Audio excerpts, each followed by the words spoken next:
ਤੇ ਸ਼ਰਮਾ ਜੀ ਅਗਲੀ ਖਬਰ ਦੇ ਵੱਲ ਵਧੀਏ, ਗੱਲ ਕਰੀਏ ਪਾਕਿਸਤਾਨ ਦੀ। ਪਾਕਿਸਤਾਨ ਦੇ ਵਿੱਚ ਕਹਿੰਦੇ ਹੁਣ ਮੂੰਗਫਲੀ ਗਰੀਬਾਂ ਦੇ ਬਦਾਮ ਨਹੀਂ ਰਹੀ ਜੀ।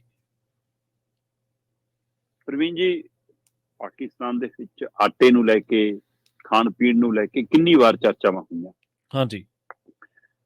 ਮਤਲਬ ਜੇ ਆਪਾਂ ਪੰਜਾਬ ਤੇ ਲਾਹੌਰ ਦੀ ਗੱਲ ਕਰੀਏ ਤਾਂ ਇੱਕੋ ਤਰ੍ਹਾਂ ਦਾ ਖਾਣਾ ਪੀਣਾ, ਇੱਕੋ ਤਰ੍ਹਾਂ ਦੀ ਬੋਲੀ, ਇੱਕੋ ਤਰ੍ਹਾਂ ਦਾ ਰਹਿਣ ਸਹਿਣ। ਤੇ ਉਸ ਦੇ ਵਿੱਚੋਂ ਕਹਿੰਦੇ ਕਿ ਕਹਾਵਤ ਆਪਣੀ ਆਮ ਸੀ ਕਿ ਮੂੰਗਫਲੀ ਤਾਂ ਭਾਈ ਗਰੀਬਾਂ ਦਾ ਬਦਾਮ ਹੁੰਦੀ ਆ। ਸੋ ਪਰ ਹੁਣ ਜੇਕਰ ਆਪਾਂ ਪੰਜਾਬ ਜਾਂ ਭਾਰਤ ਦੇ ਹਵਾਲੇ ਨਾਲ ਵੀ ਦੇਖੀਏ ਤਾਂ ਵੀ ਮੂੰਗਫਲੀ ਖਾਸੀ ਮਹਿੰਗੀ ਹੈ। ਅੱਛਾ ਜੀ। ਪਰ ਪਾਕਿਸਤਾਨ ਦੇ ਵਿੱਚ ਤਾਂ ਮਤਲਬ ਰਿਕਾਰਡ ਹੀ ਤੋੜਤਾ ਪ੍ਰਵੀਨ ਜੀ। 1200 ਰੁਪਏ ਕਿਲੋ ਮੂੰਗਫਲੀ ਮਿਲ ਰਹੀ ਆ।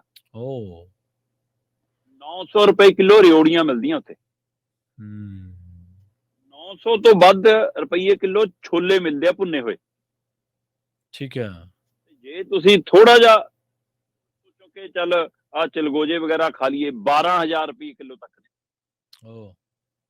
ਤੇ ਇੱਥੋਂ ਦਾ ਲਾ ਲਓ ਕਿ ਜਿੱਥੇ ਮੂੰਗਫਲੀ 1200 ਰੁਪਏ ਕਿਲੋ ਹੋਵੇ, ਜਿੱਥੇ ਛੋਲੇ ਵੀ 900 ਰੁਪਏ ਕਿਲੋ ਤੱਕ ਚਲੇ ਜਾਣ, ਜਿੱਥੇ ਰਿਓੜੀਆਂ ਵੀ 900 ਰੁਪਏ ਕਿਲੋ ਨੂੰ ਪਾਰ ਹੋ ਜਾਣ, ਫਿਰ ਉੱਥੇ ਉਹ ਗਰੀਬਾਂ ਦੇ ਬਦਾਮ ਤੋਂ ਵੀ ਉੱਪਰ ਚਲੀਆਂ ਤਾਂ ਗਰੀਬਾਂ ਦੇ ਬਦਾਮ ਵੀ ਨਹੀਂ ਰਹੀਆਂ ਹੁਣ।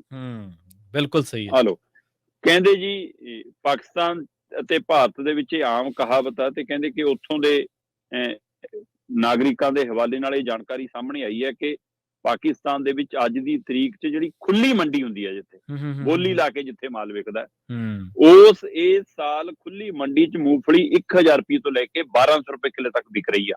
ਠੀਕ ਹੈ ਜੀ। ਕਾਲੇ ਛੋਲੇ 750 ਰੁਪਏ ਕਿਲੋ ਤੋਂ ਲੈ ਕੇ 900 ਰੁਪਏ ਪ੍ਰਤੀ ਕਿਲੋ ਤੱਕ ਮਿਲ ਰਹੇ ਨੇ।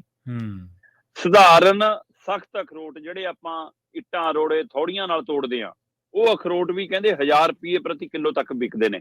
ਤੇ ਜਿਹਨਾਂ ਨੂੰ ਆਪਾਂ ਕਾਗਜ਼ੀ ਕਹਿੰਦੇ ਆ ਕਿ ਹੱਥ ਨਾਲ ਪੁੱਟ ਜਾਂਦੇ ਨੇ ਜਾਂ ਆਪਾਂ ਦਰਵਾਜ਼ੇ 'ਚ ਫਸਾ ਕੇ ਭੰਨ ਲੈਂਦੇ ਸੀ, ਉਹੀ ਜੇ ਕਾਗਜ਼ੀ ਅਖਰੋਟ ਕਹਿੰਦੇ 1500 ਰੁਪਏ ਕਿਲੋ ਤੱਕ ਵਿਕਦੇ ਆ, ਹੈਨਾ। ਫਿਰ ਚਲਗੋਜੇ ਉੱਥੇ 8000 ਰੁਪਏ ਤੋਂ ਲੈ ਕੇ 12000 ਰੁਪਏ ਕਿਲੋ ਤੱਕ ਵਿਕ ਰਹੇ ਆ। ਹੈ ਇਸੇ ਤਰ੍ਹਾਂ ਕਹਿੰਦੇ ਜੀ ਚਲਗੋਜਿਆਂ ਦੀ ਜੇ ਗਿਰੀ ਲੈਣੀ ਹੋਵੇ ਕਿ ਹਾਂ ਭਾਈ ਛਿਲਕੇ ਤੋਂ ਬਿਨਾਂ ਵਾਲੇ ਲੈ ਲਓ, ਤਾਂ ਕਹਿੰਦੇ 17000 ਰੁਪਏ ਕਿਲੋ ਤੱਕ ਵਿਕ ਰਹੇ ਨੇ। ਇਹ ਮੈਂ ਪਾਕਿਸਤਾਨ ਦੀ ਗੱਲ ਕਰ ਰਿਹਾ, ਇੱਥੋਂ ਦਾ ਲਾ ਲਓ। ਇਸੇ ਤਰ੍ਹਾਂ ਕਹਿੰਦੇ ਦੇਸੀ ਮੇਵਾ 1400 ਰੁਪਏ ਕਿਲੋ, ਅਫਗਾਨ ਮੇਵਾ 1700 ਰੁਪਏ ਕਿਲੋ, ਈਰਾਨੀ ਬਦਾਮ 4000 ਰੁਪਏ ਕਿਲੋ, ਤੇ ਅਫਗਾਨੀ ਬਦਾਮ 3400 ਰੁਪਏ ਕਿਲੋ। ਸੁੱਖੀ ਜਿਹੜੀ ਖਰਮਾਣੀ ਹੁੰਦੀ ਆ ਉਹ 2400 ਰੁਪਏ ਕਿਲੋ ਵਿਕ ਰਹੀ ਆ। ਅੰਜੀਰ ਕਹਿੰਦੇ 3200 ਰੁਪਏ ਕਿਲੋ ਵਿਕ ਰਹੀ ਆ। ਚਿੱਟੇ ਅੰਜੀਰ 3800 ਰੁਪਏ ਕਿਲੋ।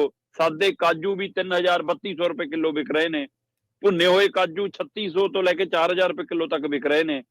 ਮਖਾਣੇ 800 ਰੁਪਏ ਕਿਲੋ, ਮਨੱਕਾ 900 ਰੁਪਏ ਕਿਲੋ, ਆਲੂ ਬੁਖਾਰਾ 1100 ਰੁਪਏ ਕਿਲੋ, ਤੇ ਰਿਓੜੀਆਂ ਵੀ 900 ਰੁਪਏ ਕਿਲੋ ਤੱਕ ਵਿਕ ਰਹੀਆਂ ਨੇ। ਇਹ ਮੰਡੀ ਦਾ ਰੇਟ ਹੈ, ਤੇ ਬਾਜ਼ਾਰ 'ਚ ਆ ਕੇ ਉਹਦਾ ਰੇਟ ਹੋਰ ਕੀ ਹੁੰਦਾ ਹੋਣਾ, ਇੱਥੋਂ ਦਾ ਲਾ ਲਓ। ਸੋ ਇਸ ਲਈ ਪਾਕਿਸਤਾਨ 'ਚ ਖਾਣ ਪੀਣ ਦੀ ਸਥਿਤੀ ਦੀ ਤਸਵੀਰ ਇਹ ਸਰਦੀਆਂ ਦੇ ਵਿੱਚ ਗਰੀਬਾਂ ਦੇ ਬਦਾਮਾਂ ਦੇ ਹਵਾਲੇ ਨਾਲ ਸਾਹਮਣੇ ਆ ਕਿ 1200 ਰੁਪਏ ਕਿਲੋ ਮੂੰਗਫਲੀ ਵਿਕਦੀ ਹੈ।